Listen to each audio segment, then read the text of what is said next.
महाराज विश्वामित्र एक बार वशिष्ठ से मिलने के लिए उनके आश्रम गए। वहां उन्होंने कामधेनु गाय की शक्ति देखी तो वह महर्षि वशिष्ठ से उसे मांगने लगे। महर्षि ने जब मना कर दिया तो वह युद्ध करने को तत्पर हो गए। कामधेनु गाय की शक्ति से विश्वामित्र पराजित हुए और उनकी समस्त सेना मार दी गई। एक बड़े साम्राज्य का शासक और महान योद्धा होने के बाद भी विश्वामित्र जब निशस्त्र महर्षि वशिष्ठ से पराजित हो गए तो उन्हें लगा कि उनका क्षत्रित्व वशिष्ठ के ब्राह्मणत्व के आगे तुच्छ है। युद्ध में बचे अपने एकमात्र पुत्र को राज सौंपकर वे ब्राह्मणत्व की प्राप्ति के लिए तपस्या करने लगे।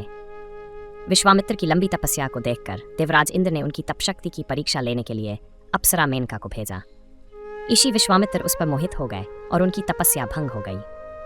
तब वह 10 वर्षों तक अप्सरा मेनका के संग गृहस्थ रूप में रहे। जब मेनका उन्हें छोड़कर चली गई तब उन्हें अनुभव हुआ कि वह ब्राह्मणत्व के योग्य नहीं।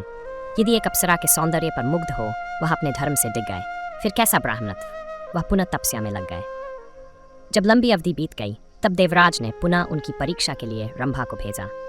विश्वामित्र तब तक अपनी काम वासना को जीत चुके थे, लेकिन उन्होंने क्रोध में रंभा को 1000 वर्ष तक पत्थर की मूर्ति हो जाने का शाप दे दिया।